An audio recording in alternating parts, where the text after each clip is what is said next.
किया था। Hello hello hello, शुरू करें।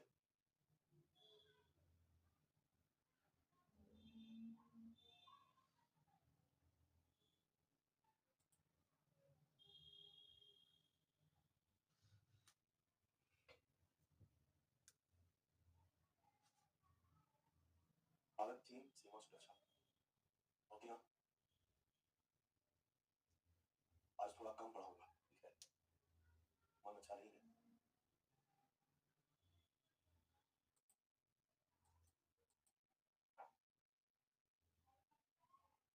अगर आप लोगों ने अच्छा से पढ़ा तो आप लड़ा करके बॉर्डर पे खड़ा कर दिया और भारत भी अपना फुल ड्रेस लगा कर बॉर्डर पे खड़ा कर दिया। अभी स्थिति युद्ध की स्थिति होती है, क्योंकि युद्ध शुरू। Good evening.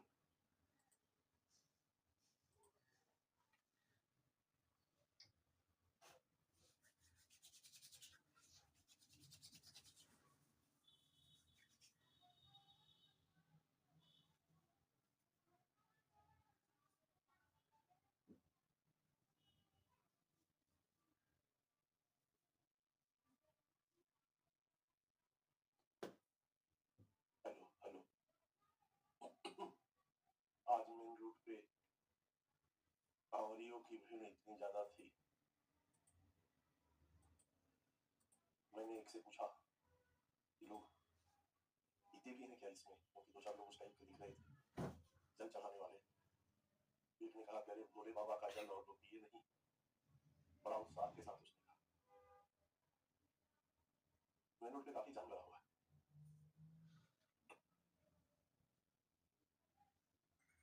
आप लोग डेली ताली बजाएंगे ऐसे ही क्या?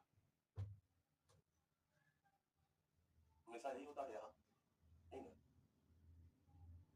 जब जब सर आते हैं आप लोग ताली बजाते हैं।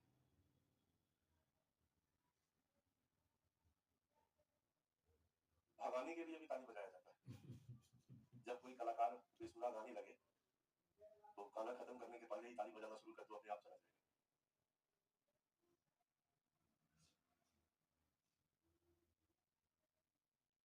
भारत चीन सीमा घूम रही है हम लोग, इडियट में भी घूम लिए थे, फिर एक बार घूम लिए। क्या क्या वहाँ प्रॉब्लम है, ब्रिटिश रेट्स है, हम लोग देखिए। हम लोगों ने भारत चीन सीमा की रक्षा के लिए क्या क्या किया है, सुरक्षा प्रबंधन क्या है, इसको हम लोगों ने उसी तरह से दो भागों में बांटा है। भौतिक प्रबंधन, कूटनीतिक प्रबंधन। भौतिक प्रबंधन में भौतिक रूप से सीमा की सुरक्षा, कूटनीतिक प्रबंधन में कूटनीतिक रूप से सीमा की सुरक्षा। कूटनीतिक प्रबंधन का एक पार्ट है प्रत्यक्ष और दूसरा है परोक्ष। प्रत्यक्ष रूप से आपसे बातचीत करते रहेंगे, प्यार मोहब्बत से खूब बात करेंगे, बात करेंगे, बात करेंगे, बात करेंगे। बातचीत भी समस्या समाधान का एक बहुत अच्छा तरीका है। अगर बातचीत बंद कर देते हो तो फिर समाधान का कोई स्पेस नहीं है। ये हमेशा बातचीत जारी रहना चाहिए, दुश्मनों से भी बातचीत बंद नहीं करना। बातचीत जारी करो, प्रहार भी जारी रखो, तो यहाँ पर मारो फिर बातचीत करो। छूट तो नहीं आई, नहीं कर रहा ना। लोगों ने तो देखा अभी तक कि हमारे यहाँ अहमदाबाद में बैठ के चूल्हा जुल रहा, उधर चुहार सेक्टर में सैनिक घुसपैठ कर रहे, ये तो करता रहा है। तो वो कर सकता है तो हम क्यों कर सकते हैं? तो सीधी बातचीत के द्वारा सीमा सुरक्षा प्रबंधन और परोक्ष तरीके से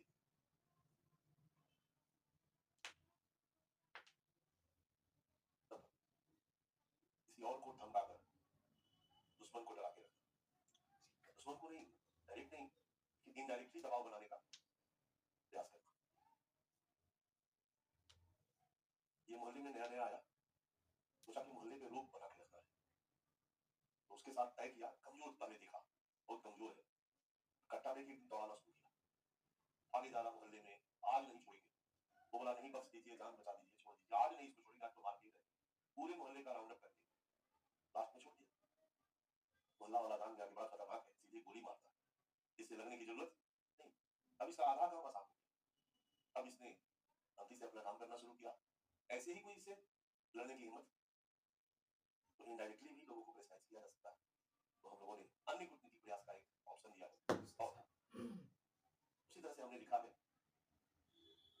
सबसे पहले भौतिक प्रबंधन, और भौतिक प्रबंधन में क्या होगा, फेंसिंग, बाड़बंदी, जो चाइना सीमा पर संभव नहीं, इसलिए हम लोगों ने ध्यान ही छोड़ दिया कि वहां बाड़बंदी करें। औद्योगिक प्रबंधन में ही होता है ना कि बाड़बंदी कर दिया, सुरक्षा बलों को तैनात कर दिया, तो टैंक को तैनात कर दिया, ढेर सारा मिसाइल तैनात कर दिया, ढेर सारा ड्रोन तैनात कर दिया, ड्रोन से निगरानी शुरू कर दिया। तो कुल मिलाकर के इस तरह की व्यवस्था करी जैसे हम लोग पाकिस्तान में देखा है, स्मार्ट फेंसिंग, कोई आदमी इधर से उधर लेजर का, बट भारत चीन सीमा पर हम लेजर फेंसिंग का, नहीं कर फिर सकते, ड्रोन का, इतनी दुरूह सीमा है कि वहां पर बाड़बंदी करना बड़ा कठिन है। यस, बट हम सुरक्षा बलों की तैनाती तो कर सकते हैं, और वो लोग भी बड़ा खतरनाक खतरनाक सुरक्षा बल डाल रहे हैं, ये तो है ही उनका, उन्होंने अलग से एयर कॉम्बैट फोर्स बना करके 3.5 लाख को तैनात किया है, हम लोगों ने पढ़ा, तो हम लोगों को भी कुछ करना चाहिए। तो हमारे भारत चीन सीमा की निगरानी 4 फोर्सेस करती है, 2 तो स्पेशली उसी के लिए है। पहला पार्ट हमने कर दिया सीमा पर सुरक्षा बलों की तैनाती, आधुनिक हथियारों की तैनाती, और सीमा पर सैन्य अभ्यास भी कहीं ना कहीं एक स्ट्रेटेजिक पार्ट है सीमा सुरक्षा के मौके पर। और हमने भारत चीन सीमा पर आईटीबीपी, असम राइफल्स, एसएफएफ और आर्मी को तैनात कर रखा है।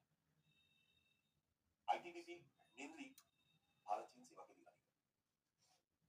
1962 में भारत चीन युद्ध हुआ, तो हम लोगों को लगा कि भारत चीन सीमा की निगरानी के लिए कुछ स्पेशल फोर्स होना चाहिए, तो हम लोगों ने 1962 में इंडो तिब्बत बॉर्डर पुलिस नाम से एक स्पेशल फोर्स बनाया। ये पैरामिलिट्री फोर्स है जो भारत चीन सीमा की निगरानी करती है। ये फोर्स डिफेंस मिनिस्ट्री के अंदर नहीं है, मिनिस्ट्री ऑफ होम अफेयर्स के अंतर्गत है। ये मेन सीमा सुरक्षा की जिम्मेदारी से कश्मीर साइड में आर्मी को रखा है, क्योंकि जम्मू कश्मीर में लद्दाख का एरिया, पहले का जम्मू कश्मीर का एरिया था, वहां पर आर्मी को भी हमने कर रखा है। और बीच बीच में जहां जहां समस्याएं आई, तनाव बढ़ा, तो वहां हमने आर्मी को आर्मी हमारे यहाँ सीमा पर रहती है, लेकिन मेन पर नहीं रहती है, पीछे रहती है, खाती पीती है, युद्ध के समय आगे बढ़ जाती है। हमने जम्मू कश्मीर से लगी सीमा पर आर्मी को भी तैनात किया। स्पेशल फ्रंटियर फोर्स भी 1962 में गठित किया गया। शुरू में इसको इस उद्देश्य से गठित किया गया, ये उस साइड से गुप्त सूचनाएं हमारे लिए लेकर आएगी। फोर्स का ही काम है कि उस साइड से गुप्त सूचनाएं लेकर आना। अरुणाचल साइड में तैनात नहीं है, जान लीजिए, सिक्किम साइड में तैनात नहीं है, जान लीजिए, मुख्य रूप से ये हिमाचल, उत्तराखंड, कश्मीर साइड में तैनात है। गुप्त सूचनाएं वहां से लेकर के आना, और जरूरत पड़ने पर कुछ विशेष अभियान को अंजाम देना, ऐसे का ही काम है। अब गुप्त सूचनाएं बढ़िया से उधर से कौन लेके आ सकता है? यदि इस पोस्ट में गोरखा लोग रहे तो बेटा बेटा चपटा चपटा घुस जाएगा, एडजस्ट हो जाएगा, उधर जाके क्या लगा देगा, कन्विंस भी कर देगा, भाषा भी आता है। अगर तिब्बती लोग रहे तो अति सुंदर। तो ध्यान दो, जो तिब्बती शरणार्थी हमारे यहाँ थे ना, उन्हीं शरणार्थियों से इस फोर्स को तैयार किया। आंसर क्लियर है? जो भारत में तिब्बती शरणार्थी थे, उन्हीं शरणार्थियों से एसएफएफ को तैयार किया गया, एक ऐसे फोर्स के रूप में जिसकी बहुत इजीली घुसपैठ तिब्बत में हो सकती है, और वहां से कोई भी गुप्त सूचना, रक्षा सूचना, ये हमें लेकर प्रोवाइड करते हैं, या जरूरत पड़ने पर गुप्त अभियान को भी अंजाम देते हैं। क्योंकि अगर साउथ इंडिया का कोई आदमी गुप्त अभियान में तिब्बत में घुस जाएगा तो पकड़ में आ जाएगा, यार ये देखो यही है। लेकिन अगर उस तरह के कदकाठी वाला व्यक्ति उसमें अगर गुप्त अभियान में भी जाएगा, अंडर कॉवर्ट फोर्स के रूप में अगर कुछ काम भी करेगा, तो जल्दी किसी को पता नहीं चलेगा। तो तिब्बती शरणार्थियों के द्वारा इस फोर्स को तैयार किया गया, और बाद में इसमें गोरखा लोगों को भी शामिल कर दिया गया, क्योंकि वो भी देखने में लगभग वैसे ही लगते थे। आर्मी तो है ही, आईटीबीपी है ही, असम राइफल्स, खास करके अरुणाचल के पास जो सीमा है, वहां पर असम राइफल्स की जिम्मेदारी दी गई है कि आप भारत चीन सीमा की सुरक्षा करें। असम राइफल्स हम लोगों को अंग्रेजी सरकार से ही मिली थी, ये असम में ही इसका गठन हुआ था, और असम के लोग ही इस राइफल्स में सबसे ज्यादा है। नॉर्थ ईस्ट की सुरक्षा में राइफल्स लगी हुई है, ये भारत म्यांमार सीमा की सुरक्षा की जिम्मेदारी भी मुख्य रूप से इन्हीं के पास है। और ये 1835 में इसका गठन किया गया था कछार लेवी के नाम से। 1835 में इसका गठन किया गया था, जब अराकान पर्वत की जो जनजातियां समय समय पर विद्रोह करती थी, तो अंग्रेजों ने इनके विद्रोह को दबाने के लिए, उनका मुकाबला करने के लिए उन्हीं लोगों के बीच से एक फोर्स गठित किया, जिसका नाम रखा गया कछार लेवी। अंग्रेजी सरकार की वो फोर्स रही, आजादी के बाद वो फोर्स भी हमें मिली, इसका नाम हम लोगों ने दिया असम राइफल्स। और भारत म्यांमार सीमा की सुरक्षा की जिम्मेदारी, और अरुणाचल प्रदेश के बाद पास भारत चीन सीमा सुरक्षा की जिम्मेदारी इसी को दी गई। इस तरीके से ये फोर्सेज है जो भारत चीन सीमा की सुरक्षा है। लेकिन जब उसने स्पेशल प्रशिक्षित फोर्स का गठन किया, तो हमारे ऊपर भी दबाव बना कि हम भी कुछ स्पेशल फोर्स का गठन करें। तब जाकर हम लोगों ने माउंटेन स्ट्राइक को, इसको ब्रह्मास्त्र को भी कहा जाता है, 80,000, हम इतना तो पैसे वाले नहीं, 3.5 लाख है, हमारा फंड भी कम है, 80,000 स्पेशलाइज्ड फोर्स को हमने भी भारत चीन सीमा पर तैनाती का निर्णय लिया। सब लेटेस्ट जो नई सरकार आई थी 2014 में, इस सरकार का इंप्रूवमेंट है। 80,000 माउंटेन स्ट्राइक फोर्स के रूप में विशेष प्रशिक्षित सैनिकों को हमने तैनात किया, एक दस्ता गठित किया। 2023 में इसमें 10,000 और सैनिकों को हमने शामिल किया। टारगेट है कि हम लोग भी इसको 2 लाख तक ले जाएंगे धीरे धीरे करके। तो इस तरह से सैनिकों से हम लोगों ने सीमा की भौतिक सुरक्षा का प्रयास किया। जुलाई 2016 में महाराणा प्रताप, औरंगजेब, टीपू सुल्तान, ये सब भारत के टैंक का नाम है। इन टैंकों को हम लोगों ने सीमा पर तैनात किया। और सब तैनाती 2014 की बात करती है। 14 में एक सबसे बड़ी घटना हो जाती है। 14 तक हमारे संबंध अच्छे थे। करवाहट 13-14 से यानी शुरू हो जाती है, जब सीपेक का निर्माण करता ध्यान रहेगा। उसके बाद सारे डिसीजन लिए गए। अदरवाइज मैंने पहले ही आपको बताया कि एक ही हम लोगों का वहां पर एयरबेस था और 66 में खराब हो गया था, 63 में बना था। फिर हम लोगों ने बनवाना जरूरी नहीं समझा। 65 में हमारे भारत चीन के संबंध खराब हुए थे, लेकिन इसके बाद कोई बहुत बड़ा फर्क खराब ही रहा, लेकिन हम ये भी नहीं कहेंगे बहुत अच्छा रहा। अपने घर और अपने घर कोई हमें बहुत ज्यादा खतरा चीन से महसूस नहीं हो रहा। हाल के वर्षों में जो चीन की विस्तारवादी नीति बढ़ती है और चीन एक महाशक्ति के रूप में उभरने का प्रयास करता है, ये हमारे लिए खतरे की बात है। तो हम लोगों ने भी अपनी सुरक्षा के बारे में सोचना शुरू किया। जून 2020 में 90 टैंक की तैनाती, इस तरह से हम लोगों ने कुछ टैंकों को यहाँ पर तैनात किया। इसके बाद तो फिर हम लगातार बढ़ाते रहे। 2016 में अमेरिका से M777 और जस्ट 145 तोप ला करके हमने यहाँ तैनात किया। ये विश्व की मजबूत शक्तिशाली तोपों में इसकी गिनती की जाती है। खरीदी इसको लद्दाख और अरुणाचल प्रदेश में इसकी तैनाती की। 2024 में जोरावर टैंक जो स्वदेश निर्मित टैंक है, डीआरडीओ बनाता है, डीआरडीओ को 59 टैंक बनाने का ऑर्डर भारत सरकार ने दिया, मिनिस्ट्री ऑफ डिफेंस ने दिया और डीआरडीओ इस टैंक के निर्माण में लगा हुआ है। और इन सब टैंक की तैनाती हम कहाँ करेंगे? बचा कौन? इन तो चीन ही है जहाँ पर सबसे ज्यादा युद्ध की स्थिति उत्पन्न हो सकती है। फिर बड़ा पाकिस्तान है। ठीक है, आपके पास 2 जगह पढ़ना है बच्चा। हम तो पढ़ रहे हैं कि तैनात कर दिया, लेकिन इन सभी हथियारों की क्षमता क्या है, इसको आपको पढ़ना है। साइंस में एक चैप्टर है डिफेंस टेक्नोलॉजी, राइट? तो हमें डिफेंस टेक्नोलॉजी में डुबकी नहीं लगाना है, लेकिन लेटेस्ट जो हथियार है डिफेंस से जुड़े हुए, ऐसे ही उसकी चर्चा कर रहे हैं। हमसे आप ज्यादा जानते हैं, तो क्या आपको डिफेंस टेक्नोलॉजी भी यूपीएससी ने करने के लिए दिया है और आपको तो इनके टेक्नोलॉजी के बारे में भी आपको आपसे जानकारी है। व्यक्ति यूपीएससी क्वेश्चन भी पूछा रहा। आकाश हमारा स्वदेशी मिसाइल है। पराग, एक, पृथ्वी, अग्नि, सौर्य, नाग, एलिना आदि मिसाइलों की भी हमने तैनाती। मिसाइलों की तैनाती हमें नेपाल सीमा पर करने की जरूरत नहीं है। मिसाइलों की तैनाती उसी सीमा पर करने की जरूरत होती है जहां युद्ध की संभावना प्रबल होती है। चीन सीमा पर युद्ध की संभावना प्रबल है और दुश्मन जहां मजबूत है, वहां मजबूत मिसाइलों की जरूरत है। और पाकिस्तान हम अकेले नहीं है। पाकिस्तान के साथ युद्ध की स्थिति की जब परिकल्पना करते हैं तो उसमें हम चीन को भी जोड़कर देखते हैं। इसलिए हमारे लिए भारत पाकिस्तान सीमा भी युद्ध के लिए संभावित सीमा है। यहाँ पर भी हमारी तैनाती उसी तरह से, तैयारी उसी तरह से होगी। मार्च 2011 उत्तर पूर्व में हमने सुखोई विमान की तैनाती की। असम के झाबुआ और तेजपुर, असम का मैं अगर आपके दिमाग में होगा तो असम का जो बिल्कुल नॉर्थ ईस्ट वाला इलाका है, ऊपर जहाँ से ब्रह्मपुत्र नदी घुसती है असम में, वहां पर झाबुआ और नीचे में तेजपुर है। ये दोनों ही जगह पर इंडिया का एयरबेस है और यहीं पर हमने अपनी सुखोई को तैनात किया। ठीक है, सुखोई विमान है हमारा। इस विमान के साथ हमने ब्रह्मोस को लगा दिया, उसको भी टेस्ट कर लिया और ब्रह्मोस आज के डेट में बड़ा सक्सेसफुल रहा है। ठीक है, ब्रह्मोस 2 हम लेकर आ रहे हैं। ये हमारा फ्यूचर वेपन्स है, उसी पर हम फोकस कर रहे हैं, खास करके ऑपरेशन सिंदूर के बाद। अगस्त 2014 चीनी सीमा पर आकाश मिसाइल की तैनाती। ठीक है, ये सब नॉर्थ ईस्ट में ज्यादातर। अगस्त 2016 अरुणाचल प्रदेश में ब्रह्मोस को सुपरसोनिक क्रूज मिसाइल है की तैनाती की गई और 22 नवंबर 2017 में इसको सुखोई के साथ जोड़कर इसका परीक्षण किया गया। सुखोई क्या है? विमान हो गया, फाइटर जेट हो गया। अब उसके साथ हमने मिसाइल को प्लग करके और उसको टेस्ट किया कि जाकर कहीं से ये गिराएगी। Air to surface done. मार्च 2022 MRSAM मिसाइल की तैनाती का निर्णय हम लोगों ने लिया। हम लोगों ने इसको 24-25 में तैनात भी कर दिया, 25 में इसको तैनात भी कर दिया। ठीक है, 2023 में आकाश NG का हमने परीक्षण किया और तैनाती का निर्णय लिया। ठीक है, अभी इसको तैनात हम लोगों ने नहीं किया है। अगस्त 2023 में 120 प्रलय बैलिस्टिक मिसाइल खरीदने का हमारी सरकार ने निर्णय लिया, यानी हम रक्षा पर खर्च बढ़ा रहे हैं। इस सब चीजों की खरीदारी हमने तेज कर दिया। हालांकि अब हम तो रक्षा सौदा में निर्यात भी करना शुरू कर दिया। अगर आप लोग गूगल पे थोड़ा सा सर्च करोगे तो आपको मिलेगा कि ऑपरेशन सिंदूर के बाद हमारे रक्षा हथियारों के निर्यात में 10 गुना वृद्धि हुई है। अगर 1 अरब की खरीदारी का ऑर्डर था तो 10 अरब ऑर्डर, 10 गुना वृद्धि दर्ज की गई।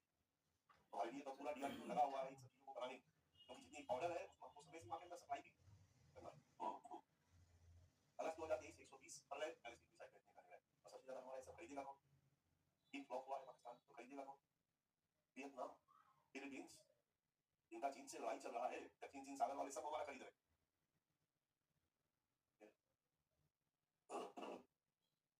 2023 2023 बराक ईद का परीक्षण और तैनाती। 2023 अग्नि 5 का परीक्षण और तैनाती का निर्णय। अग्नि 5 हमारा और हाईली एडवांस अग्नि इसकी मिसाइल है। 2023 अग्नि पोसाइडन का परीक्षण और तैनाती का निर्णय। 2023 इवासैट मिसाइल की तैनाती का निर्णय। ठीक है। Surface to air missile, quick response surface to air missile, सब सब आप नाम सुने होंगे मेरे ख्याल से। ठीक है। प्रोजेक्ट कुश, प्रोजेक्ट कुश के तहत इजराइल के आयरन डोम सिस्टम की तर्ज पर भारत में भी एयर डिफेंस सिस्टम का विकास और S-400 ट्रायम्फ मिसाइल सिस्टम की तैनाती। S-400 हमने कहां से खरीदा? रूस से खरीदा, बिल्कुल क्लियर। और हम लोगों ने यहां तैनाती का निर्णय लिया। चीन सीमा पर भी हम पूरा अपना एयर डिफेंस सिस्टम तैयार करके बैठे हुए हैं। पाकिस्तान पर तो बैठे ही थे और इसका नमूना भी हम लोगों ने दिखा दिया। और चीन सीमा पर भी इसको तैनात किए हैं और 4 हमने खरीदा था, अभी हमने और का ऑर्डर दे रखा है और हम लोग मैक्सिमम इसको अपने पास लेकर आना। सीमा निगरानी हेतु आधुनिक तकनीक और ड्रोन का उपयोग लगातार किया जा रहा है। इसमें बहुत कुछ विशेष करने की जरूरत नहीं है, तो चार बुलते भी आप एक लाइन तो तैयार करनी होगी। 17 अगस्त 2023 को हेरोन मार्क 2 ड्रोन की खरीद और तैनाती का निर्णय। 8 नवंबर 2023 को हर्मिस 900 स्टार लाइनर ड्रोन की खरीद और तैनाती का निर्णय। ड्रोन सीरीज में हमने ढेर सारे अत्याधुनिक ड्रोन की खरीद और तैनाती का काम कर रहे हैं भारत चीन सीमा पर। क्लियर है। 3 मार्च 2024 अमेरिका से 31 MQ-9B स्काई गार्डियन ड्रोन खरीदने का निर्णय। और MQ-9B दुनिया का सबसे घातक और छिपकर हमला करने वाला ड्रोन है, इसलिए इसे शिकारी नाशक ड्रोन भी कहा जाता है। ये भी भारत चीन सीमा पर हम तैयार कर रहे हैं, मतलब हम भी कम। 2024 में न्यू आर्मी एविएशन ब्रिगेड का हमने गठन किया। ये पूरा हेलीकॉप्टर का ब्रिगेड है और सीमावर्ती क्षेत्रों में आधुनिक हेलीकॉप्टर की तैनाती होने करनी शुरू की। हर जगह हम निगरानी भी हेलीकॉप्टर से करेंगे और पूरा एक ब्रिगेड ही हम हेलीकॉप्टर का। इसी के तहत हमने 2024 में 6 अपाचे हेलीकॉप्टर का नाम आपने सुना होगा। अपाचे हेलीकॉप्टर को हमने तैनात किया। चीनों के हेलीकॉप्टर को हमने तैनात किया। एक कोई भी टैंक वगैरह को टांग कर कहीं भी एक जगह से दूसरी जगह ले जा सकता है। खास करके भारत चीन सीमा दूर है और सड़क मार्ग से टैंक कहीं भी नहीं जा सकता है। हर जगह पहाड़ों पे ही हमको अपना अड्डा बनाना होगा। हम कहीं से भी किसी हेलीकॉप्टर के माध्यम से कोई टैंक उठाया, तोप उठाया और उठा करके कहीं पर ले जाकर रख दिया और वहां से फिर हमने अपनी पोजीशनिंग बना ली। इस तरीके से ई वाला हमने स्पेशल हेलीकॉप्टर खरीदा और तैनात किया चीन सीमा पर। 2024 में सुपर राफाल की तैनाती का निर्णय लिया, जिसको हम लोगों ने यूज भी किया, आपने सुना होगा। कहां से लिया था? वेरी गुड, फ्रांस से लिया था।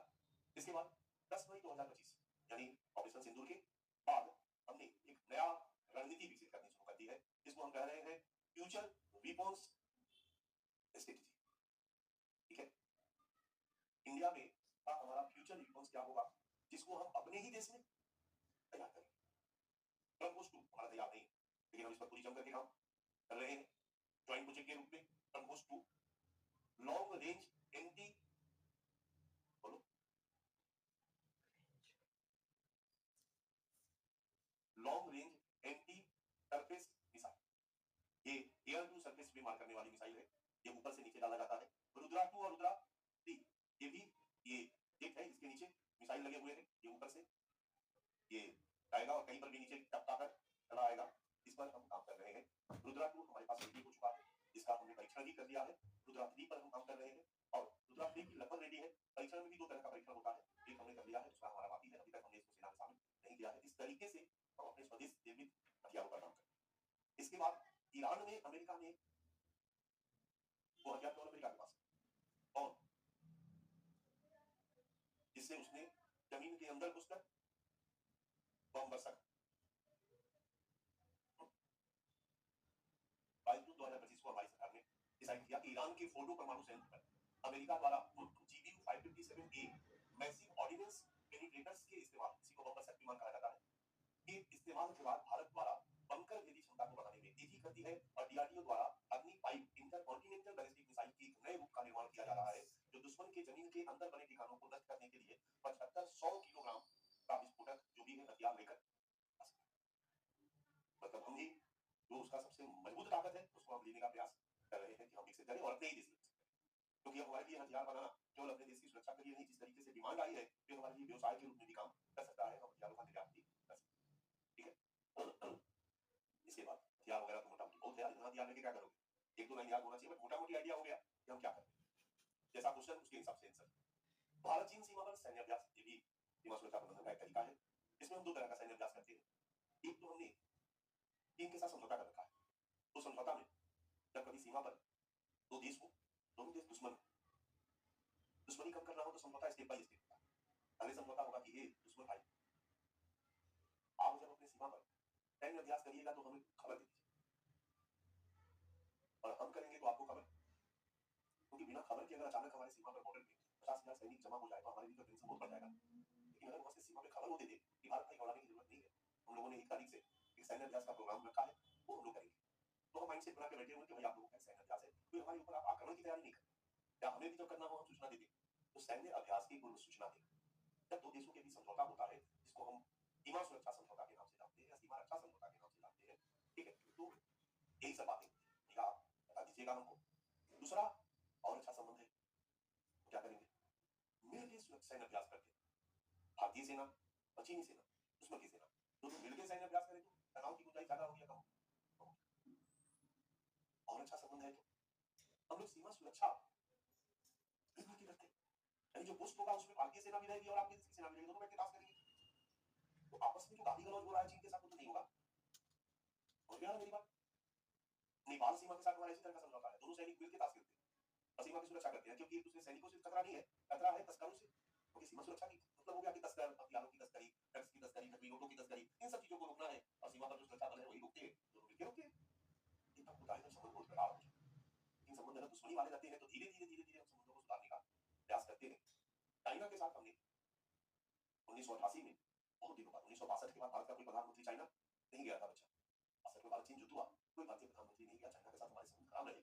1988 में पहली बार राजीव गांधी चीन यात्रा पर जाते हैं, और चीन यात्रा पर जाने के बाद भारत चीन के साथ एक समझौता करते हैं, और फिर उसके बाद मनमोहन सिंह चीन यात्रा पर जाते हैं 2012 में, और फिर वो एक मजबूत समझौता करते हैं। उस समझौता में जो मुख्य बातें हैं वो यही है कि हमारी दोनों देश की सेनाएं मिलकर सैन्य अभ्यास की सूचना देगी और मिलकर सैन्य अभ्यास भी करेगी। तो हैंड टू हैंड, हाथों में हाथ नाम से हम अक्सर प्रति वर्ष एक सैन्य अभ्यास आयोजित करते हैं, जिसमें भारत और चीन दोनों देशों की सेना शामिल होती है। ये भी सुरक्षा का एक तरीका है कि दुश्मन के साथ ही मिलकर अभ्यास किया जाए। कभी कभी दुश्मन को धमकाने के लिए हम दुश्मन के साथ भी सैन्य अभ्यास कर लेते हैं, जैसे भारत अमेरिका के साथ सैन्य अभ्यास करे, तो ये भी एक सैन्य अभ्यास का तरीका है कि भैया हम भी हैं, हमारी भी ढेर सारी जान पहचान है, बड़े बड़े दाऊद इब्राहिम टाइप लोगों से जान पहचान है, तो हमसे पंगा मत लो। तरीका यही है। भारत चीन सीमा पर सैन्य अभ्यास, लद्दाख में भारत सैन्य अभ्यास एंटी बहन 18 दिसंबर 2019 को किया गया। साथ में दिसंबर 2022 में भारत चीन सीमा पर उत्तराखंड में भारत अमेरिका संयुक्त युद्ध अभ्यास किया गया। क्लियर है? इस तरह के युद्ध अभ्यास भी हम लोग करते रहे हैं। जनवरी 2023 में अरुणाचल प्रदेश और असम में भारत चीन सीमा पर भारतीय वायुसेना का युद्ध अभ्यास हुआ। अकेले हमारी सेना भी युद्ध अभ्यास कर सकती है, हमारी आर्मी कर सकती है, हमारी वायुसेना कर सकती है। इस तरह के युद्ध अभ्यास भी हम करते रहे, क्योंकि युद्ध अभ्यास से दिखाता है कि हम भी तैयार, एक तरह से शक्ति प्रदर्शन। पड़ोसी के साथ अगर आपका झगड़ा हो तो छत पे कभी बीच में खड़ा होकर के राइफल साफ करना चाहिए, है ना? 2-3 घर में राइफल है, 2-3 निकाल के, 4 निकाल के आप करते रहिए, थोड़ा बैठे रहिए, कभी कभी आसमान में कुछ पाए वाय कर करके, तो एक दबदबा बना रहता है, पड़ोसी भयभीत रहता है कि भाई आसानी से जब चाहे तब हम इनको अड़का नहीं सकते। पूरा खेल यही है यार, आप सीट जुटे पड़ते हो इस टीम में ना, एक लंबे समय तक बड़ी सीट यही था ना, लंबे समय तक चल रहा था ये। तो ये भी एक तरीका है। जनवरी 2024 में भारत चीन सीमा पर सैन्य अभ्यास हम लोगों ने किया, मालाबार युद्ध अभ्यास, ये भी सैन्य अभ्यास का एक रूप है। क्वाड के साथ हम लोगों ने मिलकर के ये सैन्य अभ्यास का एक सीरीज चलाए हैं, भारत, अमेरिका, ऑस्ट्रेलिया और जापान, चाइना नहीं यार। और ये युद्ध अभ्यास समुद्र में होता है, कभी बंगाल की खाड़ी में होता है, कभी अरब सागर में होता है, कभी जापान के ओकुनावा द्वीप पे जाके हम करते हैं, कभी ऑस्ट्रेलिया में जाके करते हैं, ठीक है, कभी दक्षिण चीन सागर में फिलीपींस वगैरह से बातचीत करके उन्हीं के द्वीप पर जाकर के चीन की तरफ मुंह करके अपना दनादन युद्ध अभ्यास करते हैं, और उसमें पूरा शक्ति प्रदर्शन किया जाता है। अमेरिका अपना पूरा दल बल के साथ आता है, अपने आधुनिकतम हथियारों के साथ आता है, ऑस्ट्रेलिया आता है, जापान आता है, भारत आता है, ये चार देश आते हैं। क्वेड की बहुत पहले की परिकल्पना थी और ये जापान की परिकल्पना थी, और ये 2007-8 में ही क्वेड के गठन का काम शुरू हुआ था बच्चा लोग, लेकिन एक साल बाद ही ये बंद हो गया, क्योंकि ऑस्ट्रेलिया के चीन के प्रेशर में ऑस्ट्रेलिया इस ग्रुप से बाहर हो गया। और 2017 में फिर से भारत एक्टिव हुआ, और भारत 17 भारत एकदम युद्ध स्तर पर आ गया, तो भारत एक्टिव हुआ, और भारत एक्टिव हुआ तो क्वाड को भी एक्टिव किया गया, और फिर चारों कंटिन्यूअस 2017 से मालाबार युद्ध अभ्यास करते रहते हैं, और हिंद महासागर में, दक्षिण चीन सागर में, हर जगह जहां चीन अपना दबदबा कायम करने का प्रयास करता है वहां पर हम चीन को न्यूट्रलाइज करने का, बैलेंस करने का प्रयास। मालाबार अभ्यास, मालाबार पे आगे की थोड़ी चर्चा करेंगे। सबसे ज्यादा चर्चा हम जब तटीय सीमा सुरक्षा करेंगे तब करेंगे, क्योंकि हमारी तटीय सीमा सुरक्षा चुनौती में सबसे बड़ी चुनौती चीन ने दे रखी है, और टंकी मचा के रखा है, और श्रीलंका से बड़ी सुरक्षा चुनौती है, तो जो मालदीव से कोई बहुत बड़ी सुरक्षा चुनौती है, लेकिन अगर श्रीलंका और मालदीव में चीन अपना नेवल बेस बना दे तो आ रहा नहीं बात, तो हम अगर तटीय सुरक्षा चुनौतियों को पढ़ेंगे तो सबसे ज्यादा सुरक्षा चुनौती हमारी है हिंद महासागर में भी चीन के द्वारा ही उत्पत्ति गई है, तो वहां पर हम इन सारी चीजों की चर्चा करेंगे, वहीं पर हम लिमुआ, कोमोकासा, बीका, इन सारी चीजों का विश्वास से अलग अलग टॉपिक बना करके हम आपको समझाएंगे, ठीक है। पहला था भौतिक प्रबंधन में सेना की तैनाती, हथियारों की तैनाती, युद्ध अभ्यास, बाड़बंदी, उसमें से हम लोगों ने माइनस कर दिया ताकि बाड़बंदी। दूसरा है इंफ्रास्ट्रक्चर डेवलपमेंट। हम लोगों ने देखा कि कैसे काराकोरम रीच में चाइना लगातार एयरबेस और सड़क का निर्माण कर रहा है, रोड बना रहा, हाईवे बना रहा, हमारी तरफ से भी जरूरी हो जाता है। और हमने ये भी देखा कि 1962 के युद्ध में हमारा सबसे बड़ा वीक पॉइंट था इंफ्रास्ट्रक्चर की कमी थी, बैकअप नहीं पहुंचा पाए थे कई बार जगहों पर, जो हाल का बहुत बड़ा था। कई फिल्में भी इस पर बनी है, फिल्म देखने के शौकीन हो, फिल्मों की यही कहानी कथा लिखी जाती है कि कैसे छटपटा रहे हैं लोग बैकअप के लिए और हमारी सरकार, हमारी सेना बैकअप नहीं पहुंचा।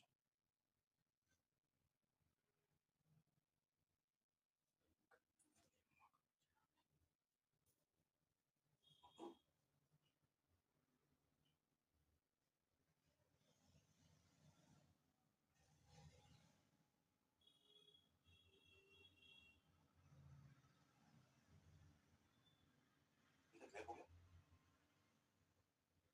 180 सुरक्षा चौकी हम लोगों ने बना रखी है, सुरक्षा चौकी समझ रहे हो, पोस्ट जिसको हम कहते हैं, 3.5 किलोमीटर तक जो हम पोस्ट बनाते, 180 सुरक्षा चौकियों का हमने निर्माण कर दिया है और लगातार हम जगह जगह पर सुरक्षा चौकी बढ़ा रहे हैं। जहां जहां विवाद हो रहा है, गलवान वगैरह के हो जाने से हमने और ज्यादा अपनी सुरक्षा बंदोबस्त को चुस्त दुरुस्त करने का प्रयास हाल की सीमा पर किया है।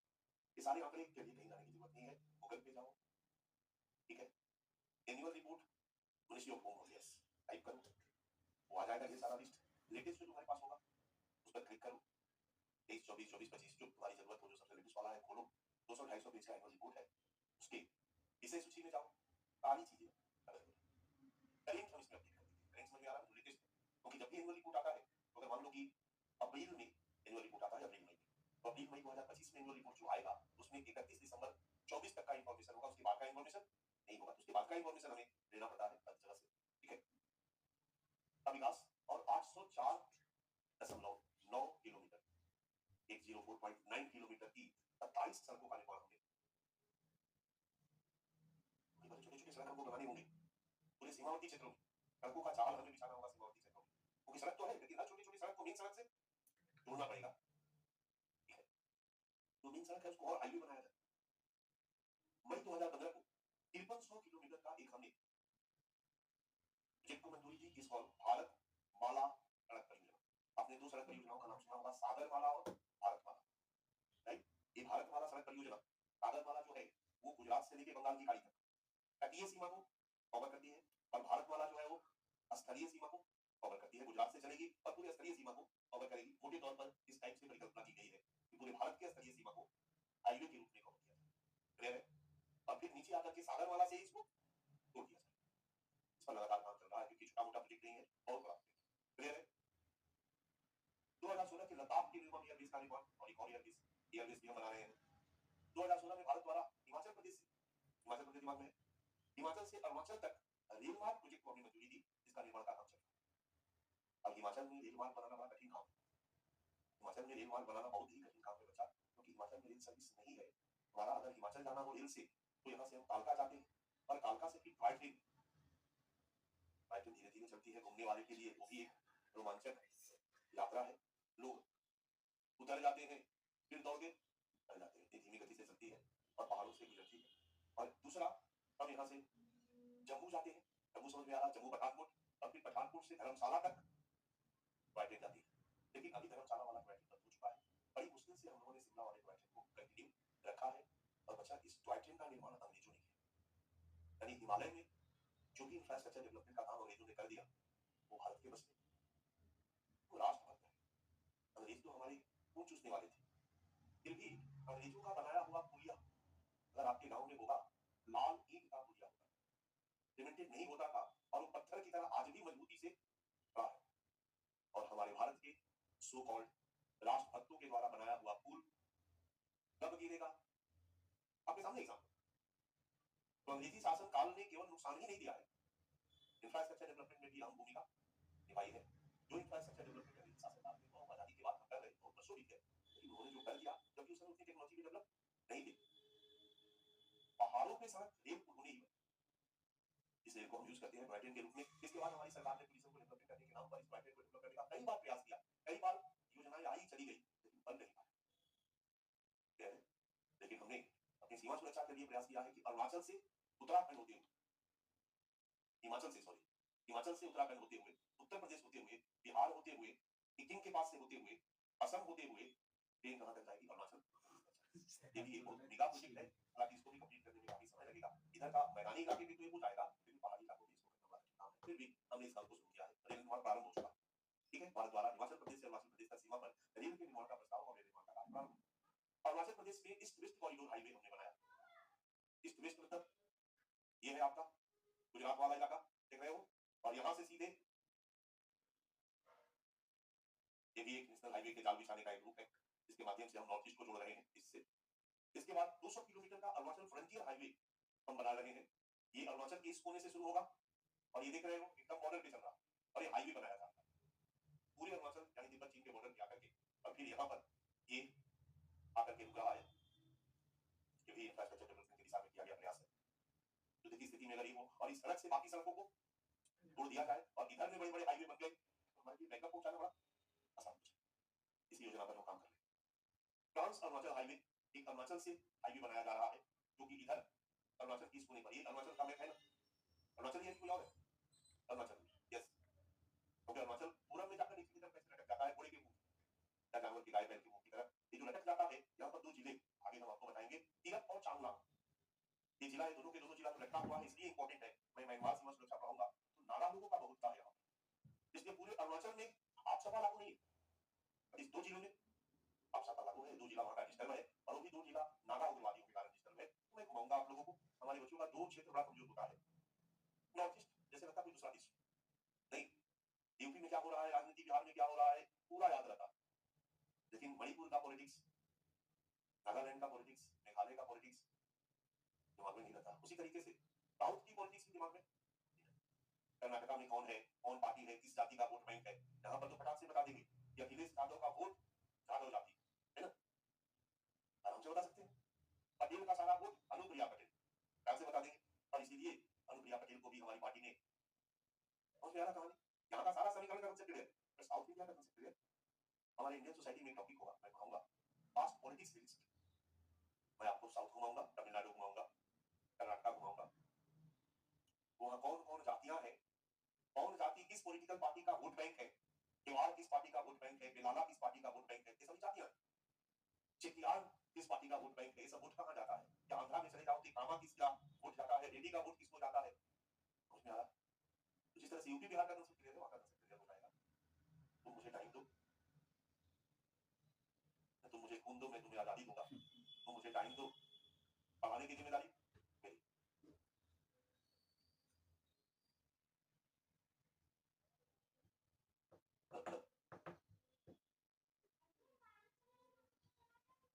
जब 3 क्लास 4 क्लास हो जाता है तो रिलीज फॉर्मेट मिल जाता है, क्योंकि ये 7 घंटे 8 घंटे की बात, और 7-8 घंटे जो मैं टॉपिक पढ़ाता हूँ टॉपिक पूरा का पूरा करेंगे ही अच्छा, अगर ऑप्शन ही क्यों ना हो, और अब पढ़ने वाले पे डिपेंड करता है, करेंट होगी तो नहीं पढ़ेंगे तो क्या बिगाड़ लोगे, जैसे मोटा मोटी बताते हैं, डिपेंड करता है कि आपका नेचर कैसा है।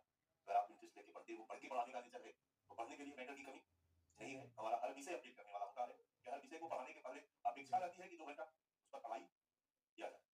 8 घंटे पढ़ाने, 6-7-8 घंटे पढ़ाने के बाद 4 घंटे उसके लिए पढ़ने के बाद फिर पत्नी से भी बात करने का मन नहीं करता है, थक जाता है। लेकिन अब चूंकि ऐसा विषय है कि हम पढ़ाने जा रहे हैं और अपडेट नहीं, तो कोई मतलब नहीं। लेकिन हाँ, जब 3-4 सब्जेक्ट पढ़ाना होता है दिन भर में, तो थोड़ा सा हमें करंट अपडेट करने में कठिनाई आती है, क्योंकि टाइम नहीं मिल पाता है।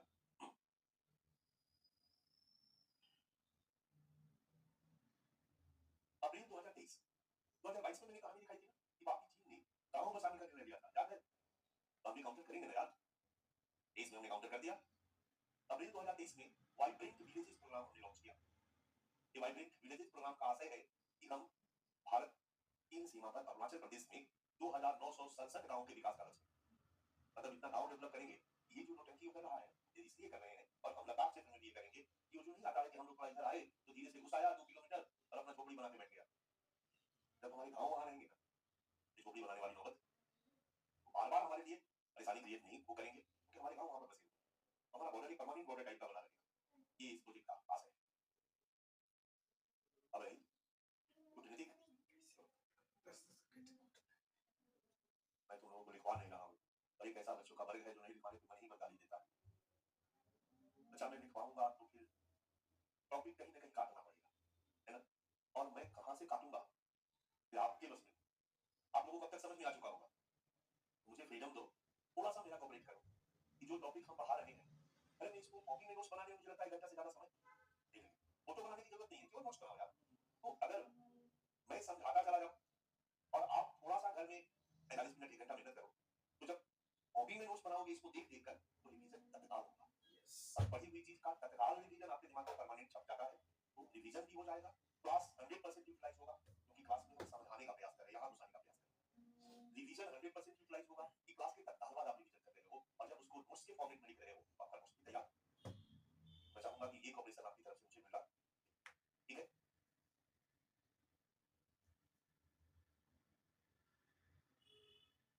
आपकी संस्था का सबसे मोटा टीचर नहीं, ध्यान रहे, सबसे बुजुर्ग, सबसे उम्रदराज, और मैंने दोनों दुनिया देखी है। वो दुनिया भी देखी है इसी मुखर्जी नगर में, जहाँ हिंदी माध्यम में रिजल्ट की भरमार रहती है, और उस दुनिया को भी देख रहा हूँ जहाँ रिजल्ट का सूखा पड़ा हुआ। अच्छा ये क्यों है मुझे भली भांति पता है, क्योंकि दोनों के बीच का जो डिफरेंस है ना, वो मैं साफ तौर पे देख रहा हूँ। इसलिए मैं कहता हूँ कि थोड़ा सा जोर लगाओ, मंजिल मिलने में देर नहीं, ठीक है? कूटनीतिक प्रबंधन में हमारा एक पाठ था सीधी बातचीत और समझौते, ठीक है? तो हम चीन से सीधी बातचीत और समझौते की कहानी की शुरुआत कर सकते हैं। चीन का अस्तित्व 1950 से प्रॉपरली आता है नए संदर्भों में, और भारत पहला देश होता है गैर समाजवादी देश। तो समाजवादी देश है भारत, पहला गैर समाजवादी देश होता है जो चीनी गणतंत्र को मान्यता देता है। बड़ा क्लियर है कि मान्यता देते ही हम चीन के मित्र बन गए या नहीं बनते। 1950 से ही हम चीन के मित्र बनते हैं, और भारत चीनी भाई भाई कहना चाहता है। हालांकि भारत चीन के संबंध पहली सदी से ही शुरू हुए, दूसरी सदी भी नहीं, पहली सदी में ही भारत से बौद्ध धर्म के प्रसार का काम चीन में शुरू होता है। तो भारत से बौद्ध धर्म चीन जाता है तो रिलेशन तो वहीं से शुरू हो जाता है, एक सांस्कृतिक संबंध, धार्मिक संबंध भारत का चीन के साथ होता है। लेकिन पीछे हम लोगों को हिस्ट्री नहीं पढ़ना है। यहाँ पर हम आधुनिक संदर्भों में देखें तो 1950 से हम चीन के सहयोगी बनते हैं, चीन के साथ अच्छे हमारे संबंध होते हैं, और 1954 में चीन के साथ हम एक समझौता करते हैं। हमारा पहला पाठ है चीन के साथ बातचीत और संधि।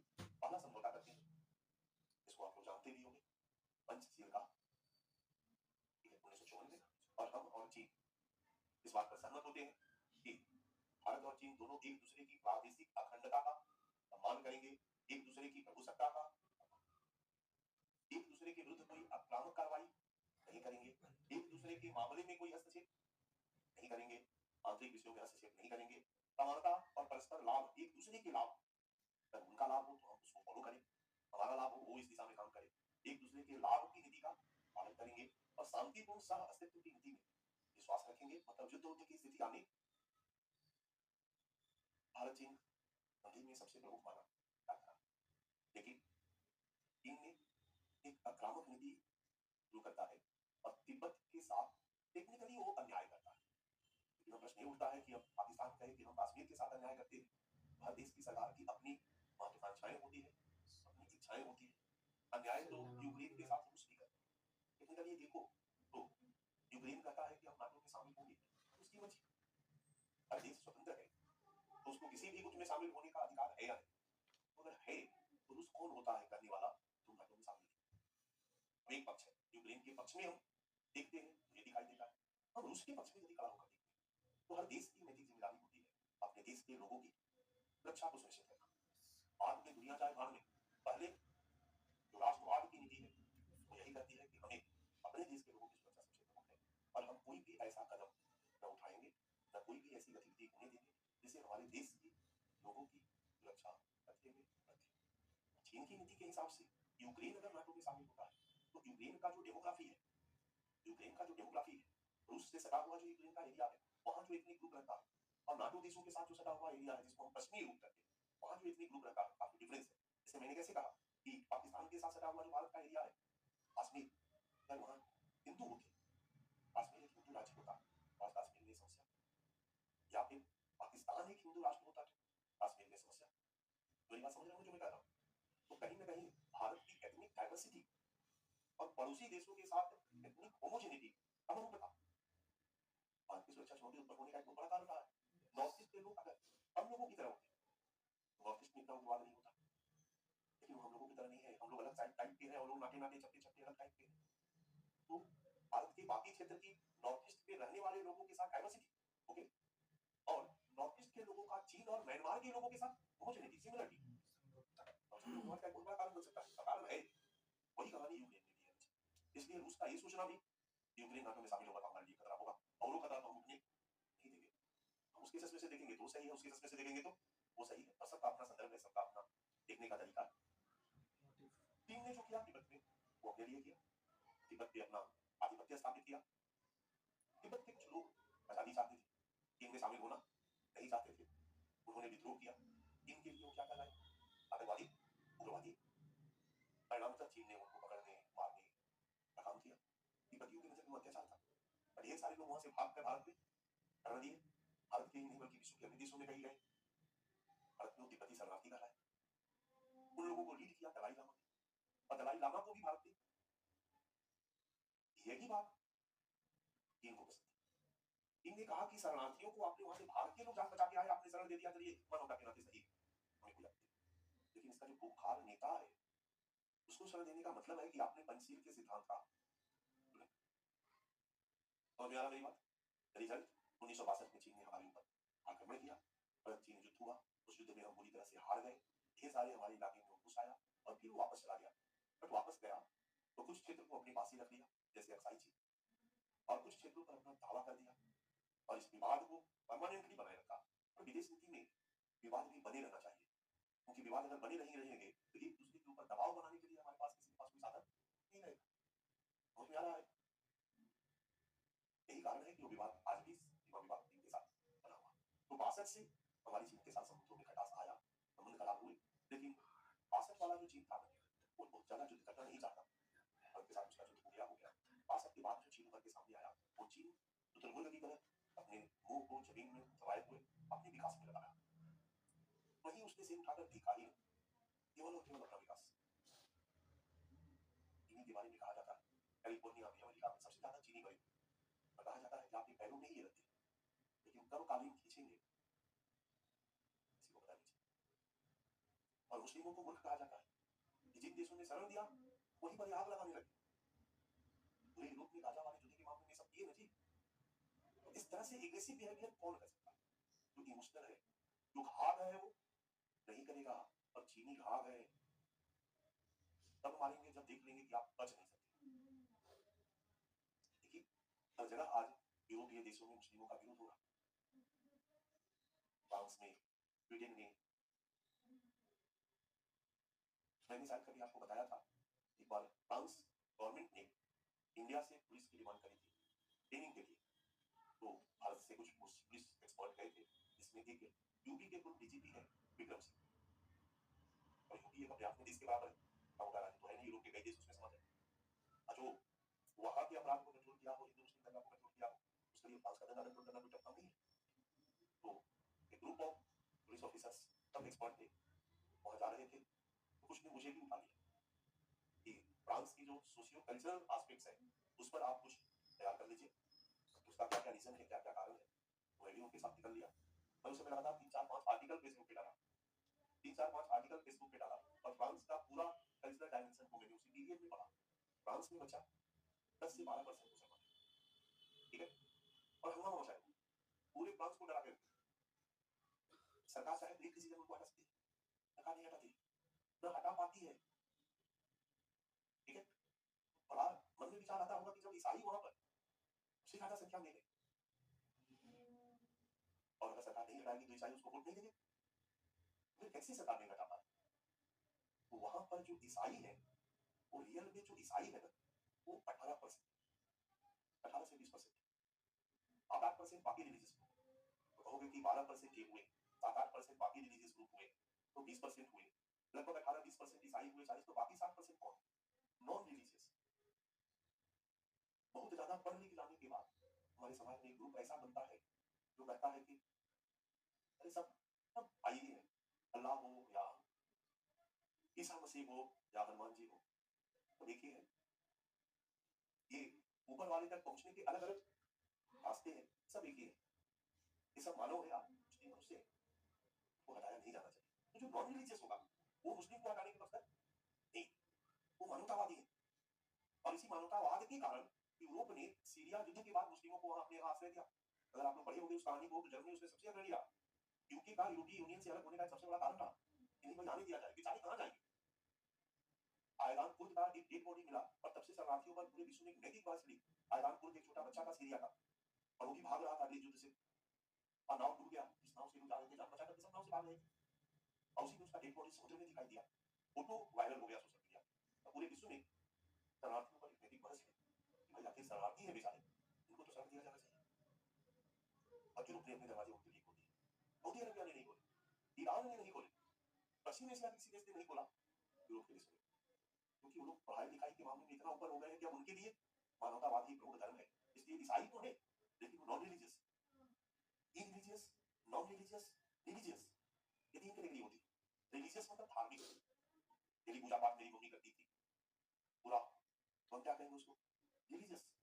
और जो धर्म विरोधी है, चाय खाता है, हिंदू होते हुए भी नॉन रिलीजियस नहीं, इरिलीजियस। मेरी बात को समझो।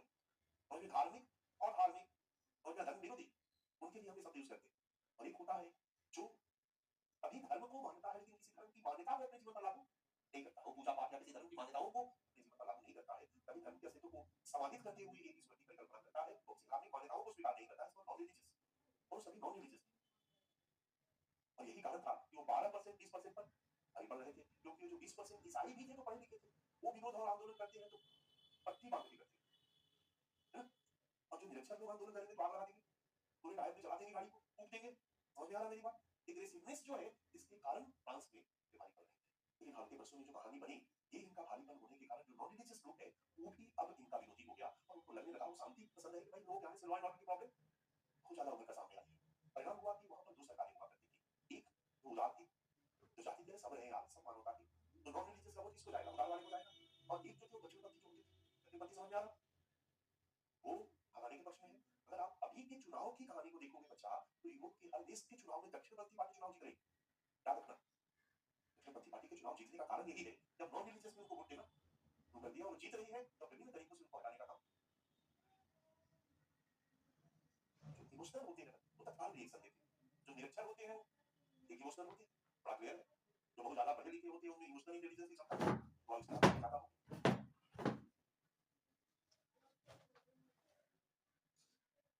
लोग विपत्ति शरणार्थी से कहानी सुनते थे, तो शरणार्थी बेचारे बेचारे हैं और मानवतावाद के नाते उनको शरण देना हम लोगों को चाहिए।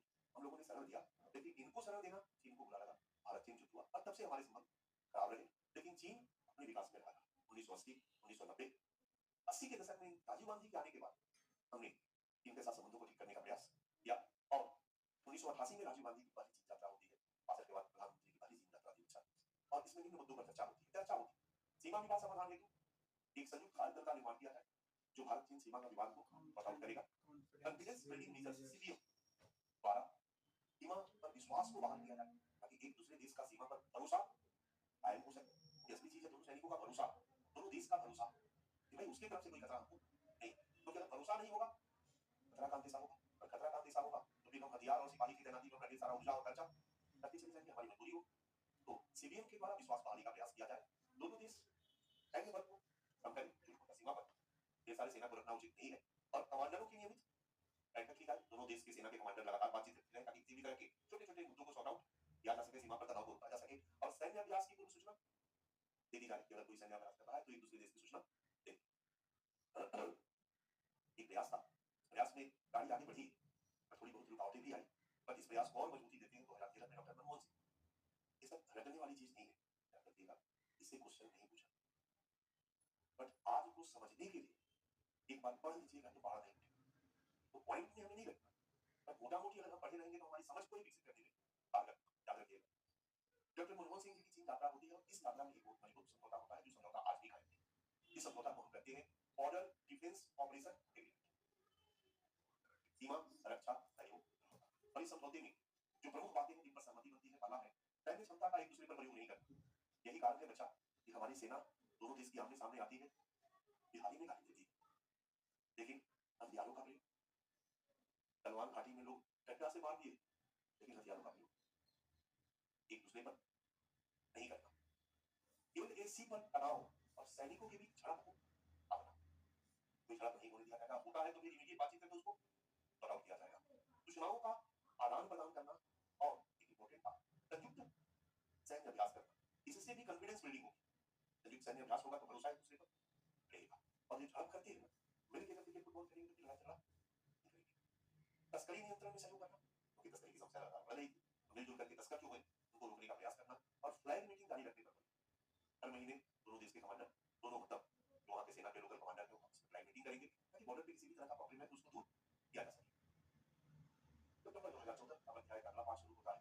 मई में हमारे मोदी साहब भारत के प्रधानमंत्री बनते हैं और सी जिनपिंग की भारत यात्रा होती है।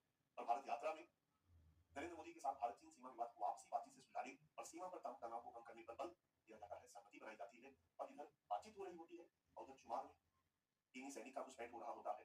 फिर लास्ट में चुनाव पर फ्लैग मीटिंग की जाती है और फ्लैग मीटिंग के बाद पीछे भी हमने चर्चा किया था 30 सितंबर तक चीनी सैनिकों को वापस किया था। यहाँ से सी जिनपिंग उड़ते हैं, फिर लंका जाते हैं, फिर मालदीव जाते हैं। आगे की कहानी याद रखना, पूरी वीक लेकर पाओ, ठीक है। 14 मई 2015 जब वो आ गए तो हमें भी जाना चाहिए।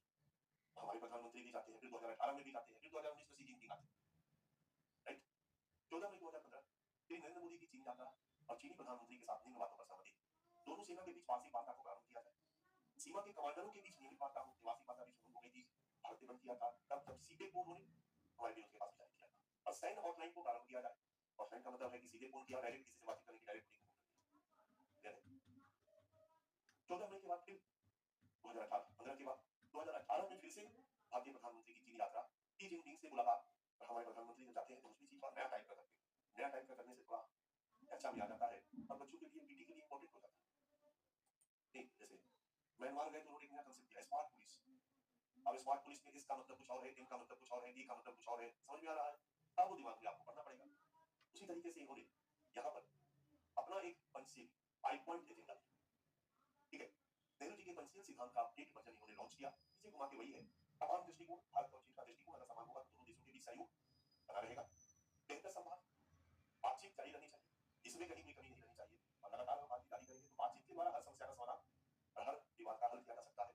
मजबूत रिश्ता, हर तरह से दोनों देशों के बीच रिश्ता को मजबूत बनाने का प्रयास किया जाना चाहिए। साझा विचार, जहां कॉमन आइडिया होगा वहां सहयोग होगा। साझा का अंग्रेजी क्या होगा? कॉमन। समान का अंग्रेजी क्या होगा? इक्वल नहीं। हमारा हमको भी खाने का मन है और आपको भी खाने का, तो इसको हम समान हित कहेंगे। समान हित, इसको कहते हैं लाइक इंटरेस्ट। लाइक इंटरेस्ट, एक जैसा हित, एक जैसी रुचि। लाइक इंटरेस्ट सहयोग को भी जन्म दे सकती है और संघर्ष को भी। जैसे हम लोग मिल के खाना बना सकते हैं या एक दूसरे का छीन के खा सकते हैं। एक ने बनाया, पहलवान इंतजार कर रहा है, जैसे ही बन के तैयार हुआ छीन के खा गया। तो लाइक इंटरेस्ट दोनों तरह की संभावना है। लेकिन लाइक इंटरेस्ट में जब सहयोग आगे बढ़ता है तो हम दोनों आदमी मिलकर खाना बनाने का निर्णय लेते हैं। एक सब्जी काटता है, एक चावल बैठाता है, एक आटा गूंथता है। अब यहाँ पर हित क्या हो गया? एक जैसा तो है ही, आधा हो गया है कि नहीं? इसको हम करते हैं कॉमन इंटरेस्ट, आधा हित। और हित जब साझा हो जाएगा ना तो सहयोग तो रहेगा ही रहेगा, क्योंकि पारस्परिक निर्भरता सहयोग को बढ़ाती है। यहाँ पर तो सहयोग अनिवार्य हो जाए। तो हमारे इस एजेंडा में एक है आधा भी था और साझा क्लियर है, इन्होंने दिया। कुल मिला के संबंधों को अच्छा बनाने का प्रयास किया जा रहा है। 11 अक्टूबर 2019 शी जिनपिंग की भारत यात्रा और भारतीय प्रधानमंत्री के साथ कुछ बातों पर सहमति बनाई जाती है। आतंकवाद का मिलकर मुकाबला करना। और ये पापी फरवरी 2017 में डाला और नवंबर 2017 में मसूद अजहर को वीटो लगा करके आतंकी घोषित करने से रोका। देख रहे हो? और यहाँ पर आकर आतंकवाद का मिलकर मुकाबला करने का सहमति। सीमा विवाद में विश्वास बहाली पर सहमति। विश्वास बहाली पर सहमति 2020 में गलवान घाटी विवाद, ठीक है, विश्वास बहाली पर सहमति।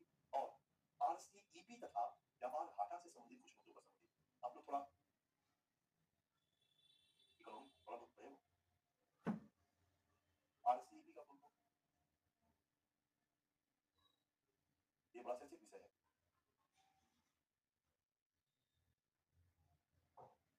रीजनल कॉम्प्रिहेंसिव इकोनॉमिक पार्टनरशिप, समझ में आ गया? इसका फुल फॉर्म यही है ना बच्चा। और व्यापार घाटा का मतलब है हाल के दिनों में, सुनो इधर, हाल के दिनों में चीन के साथ हमारा व्यापार घाटा बहुत बड़ा है। समझ में आ रहा है? मतलब हम लगभग 20-22 अरब डॉलर का चीन को माल बेचते हैं और उनसे लगभग 84-85 अरब डॉलर का माल खरीदते हैं। व्यापार घाटा यही होता है ना कि यस खरीदा ज्यादा और बेचा कम, ये व्यापार घाटा है।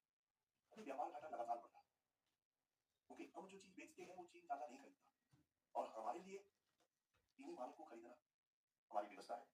कुछ चीजें तो हम खरीदेंगे ही खरीदेंगे क्योंकि जब हमने वाशिंगटन कंसेंसस पे हस्ताक्षर किया था जुलाई 1991 में, तो हस्ताक्षर करता है कि हम एक पक्षीय तरफ से बंद नहीं कर सकते। पॉइंट नंबर 1 बात समझ में आ रही है। हाँ, हम टैरिफ बढ़ा करके रुक सकते हैं, लेकिन जब हम उनसे ज्यादा खरीद रहे हैं वो टैरिफ बढ़ा देंगे तो हमारी गाड़ी आ जाएगी।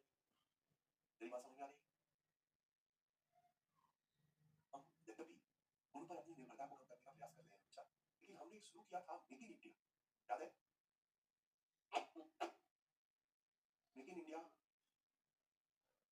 में हम कोशिश किए थे कि हम भारत में ही सब कुछ बनाएं, लेकिन हम मेक इन इंडिया में भारत को आगे बढ़ाने का प्रयास किए, लेकिन हम केवल मैन्युफैक्चरिंग यूनिट तक ही सीमित यस रह गए, असेंबल यूनिट तक ही सीमित रह गए। मतलब सारा पार्ट्स हमको दूसरे देशों से आयात करना पड़ रहा है और इंडिया में लाकर के हम असेंबल करते हैं। मेरी बात समझ में आ रही है? और उसमें इंडिया का मुहर लगा के कह रहे हैं मेक इन इंडिया, कहाँ का मेक इन इंडिया भाई?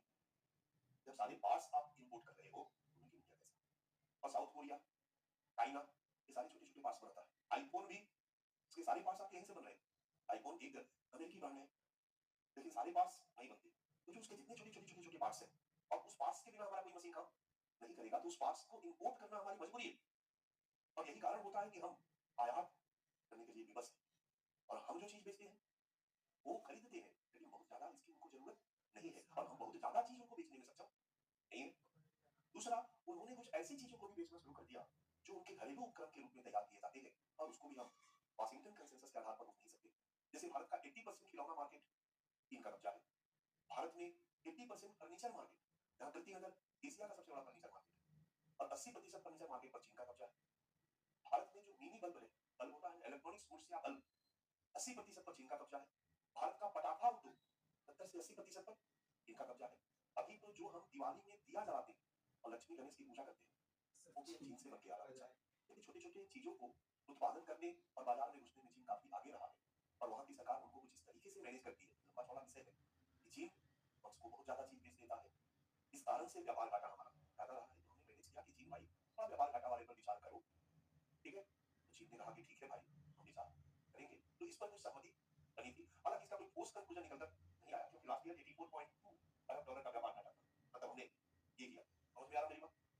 पर कुछ चीजों पर सहमति बनाई गई थी। 19 के बाद न हम गए न हुआ है, तो थोड़ा सा समुद्रों में गड़बड़ाहट बना हुआ है। 19 के बाद 2 साल तो कोविड ही आ गया है ना, कोविड में आने जाने का कोई प्रश्न ही नहीं रहा। लेकिन इसके बाद अभी संभावना बनी है और अभी नेक्स्ट मंथ हमारे प्रधानमंत्री जापान जा रहे हैं और जापान के बाद इनका प्लान है शंघाई सहयोग संगठन। हम सुना है आपने? तो शंघाई सहयोग संगठन की समीप होने वाली है चाइना में। हमारे प्रधानमंत्री चाइना जाएंगे और अगस्त में तय है कि चीनी प्रधानमंत्री जी भारत में आएंगे। एक प्लान शेड्यूल हो चुका है, यानी फिर से दोनों देश के प्रधानमंत्री एक दूसरे देश में 4-5 साल बाद जा रहे हैं। तो आगे जो होता है वो हम लोग देखेंगे। बट हम लोग सीधी बातचीत के दौरान भी कोशिश कर रहे हैं कि चीजें ठीक हो। 21 अक्टूबर 2024 मैंने कहा कि ब्रिक्स वाला कहानी मैंने पिछली बार में बताया था, रूस का हस्तक्षेप होता है और भारत चीन देप्सांग डेंगचोक समझौता होता है। देप्सांग और डेंगचोक से चीनी सैनिकों की वापसी और समन्वित गश्त प्रारंभ किया जाता है। चीनी सैनिक चले जाते हैं। तो ये भी बातचीत के द्वारा चीजों को ठीक करने का प्रयास है। चीजों को बिगड़ने का कारण रहा है इसी बीच तो डोकलाम इशू, और खास करके सबसे इंपॉर्टेंट था गलवान घाटी विवाद। गलवान घाटी विवाद होता है और अरुणाचल प्रदेश में 2022 में जो झड़प होती है, ये दोनों ने समुद्र को खराब किया। बट अब कोशिश है कि समुद्र को ठीक किया जाए और समुद्र को ठीक करने में अहम भूमिका कौन निभाएगा, ये इस बात पर निर्भर करेगा कि भारत का रहेगा इसका साथ कैसे। समझ में आ रहा है?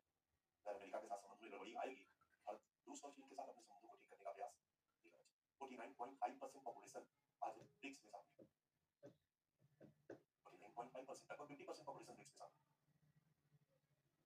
अगर ब्रिक्स का संगठन आपसी सहयोग पूरी हो गया, ब्रिक्स मुद्रा आ गया, ब्रिक्स का शिखर सम्मेलन होने जा रहा है अभी कहाँ, ब्राजील में, रियो डी जेनेरियो में होने जा रहा है, तो हो गया, सॉरी अभी रियो डी जेनेरियो में हुआ। ये ब्रिक्स का जो कहानी है ये तय करेगा आगे विश्वकारी को कौन बनेगा।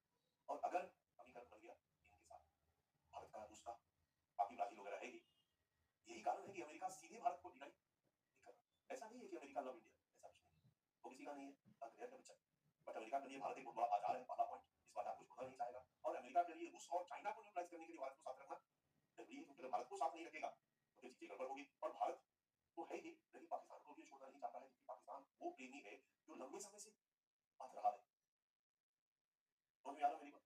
प्रेमी कहो, प्रेमिका कहो, जो भी कहो, उसको भी वो जल्दी छोड़ना नहीं चाहता है। और आज तो पाकिस्तान ऐसी स्थिति में है कि अमेरिका कहेगा कि उठ बैठ, तो उठ जाएगा। सब करने को तैयार है यार, तो कोई ऐसे देश को क्यों छोड़ेगा? क्लियर है?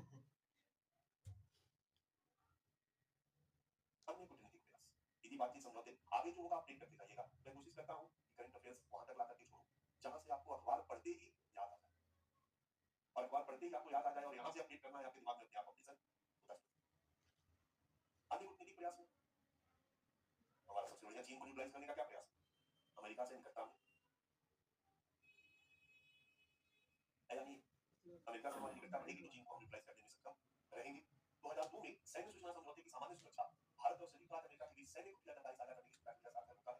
2002 में भी थोड़ा हो, क्योंकि 2002 क्या 1989 के बाद ही अमेरिका को पाकिस्तान की जरूरत बहुत ज्यादा नहीं लगती है। तो 1989 के बाद अमेरिका का अप्रोच चेंज होता है, क्योंकि पाकिस्तान की जरूरत तब थी जब अफगानिस्तान में रूस को मारा था, राइट?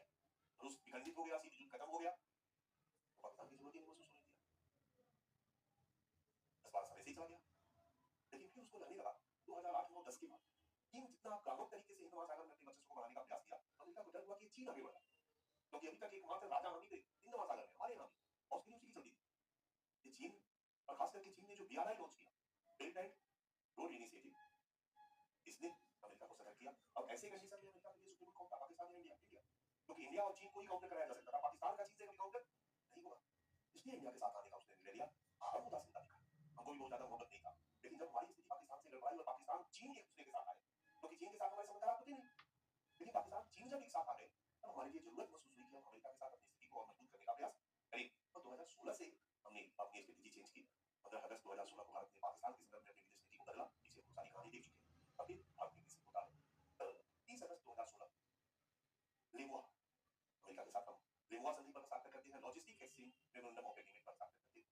30 दिसंबर 2016 को अमेरिका द्वारा भारत को अपना मेजर डिफेंस पार्टनर बनाया जाता है। 30 सितंबर 2018 को कोलकाता पर हस्ताक्षर करते हैं, और 27 सितंबर 2020 को टीका पर हस्ताक्षर करते हैं। ये तीनों जो संधियां हैं क्रमशः हस्ताक्षर की जाती है। ध्यान रखिएगा, कोई भी ऐसा देश नहीं है अमेरिका के साथ जो सीधे टीका पर हस्ताक्षर करे, वो एक सीक्वेंस है कि अमेरिका पहले लेमुआ पर हस्ताक्षर करता है, इसके बाद देखता है कि उस देश के साथ हमारे संबंध कुछ अच्छे ठीक ठाक चल रहे हैं, तो सेकंड स्टेज में कोलकाता पर हस्ताक्षर होता है, और जब उसके साथ संबंध और अच्छे होते हैं तो थर्ड स्टेज में टीका पर हस्ताक्षर होता है। हस्ताक्षर होने का लाभ क्या है, तीनों टॉपिक को मैं अलग अलग आपको डिटेल समझाऊंगा, बस मोटे तौर पर इतना ही जान जाइए कि हस्ताक्षर होने का लाभ ये है कि बहुत सारी चीजों का एक्सेस भारत को मिल जाएगा अमेरिका का। जैसे आज हम अमेरिका के हर बेस को यूज कर सकते हैं, हमारे चारों तरफ चीन बेस बना रहा है, चीन को नेवल बेस बनाने में खर्चा आता होगा कि नहीं आता होगा? आता होगा। हमारे पास इतना पैसा नहीं है कि हम अपना बड़ा बेस बनाए, क्योंकि उन्होंने ऐसे आदमी से समझौता कर ले जिसका ढेर सारा बेस हो, और फिर जब चाहे तब अपना जहाज उसके बेस पर खड़ा कर। क्लियर?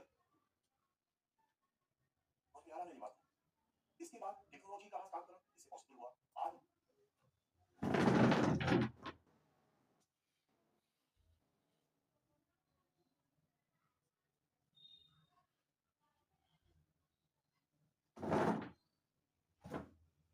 तो स्वदेशी हथियार निर्मित करने में सक्षम इसलिए रहे क्योंकि हम लोगों ने तीनों संधियां अमेरिका से की है, और इस संधि को करने से हमें अमेरिका से ढेर सारी टेक्नोलॉजी का हस्तांतरण संभव हुआ, जिसको यूज करके हमने बहुत सारे मिसाइल को बनाने में सफलता प्राप्त की। अब समझ में आ रहा होगा कि ये एक बहुत ही महत्वपूर्ण संधियां है जिससे हमारी अमेरिका के साथ निकटता बढ़ी।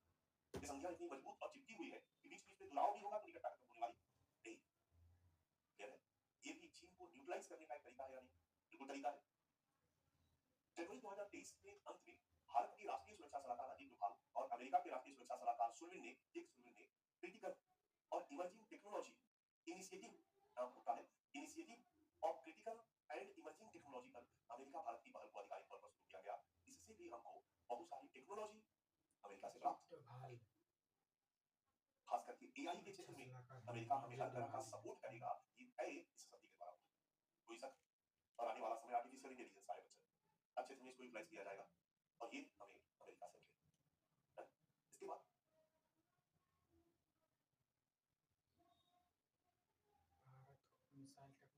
यूनाइटेड नेशन सिक्योरिटी काउंसिल का मेंबर भारत है, स्थायी सदस्य है नहीं है, स्थायी सदस्य बनना चाहता है, वीटो का राइट भारत को नहीं है, स्थायी सदस्यों को है, चाइना है।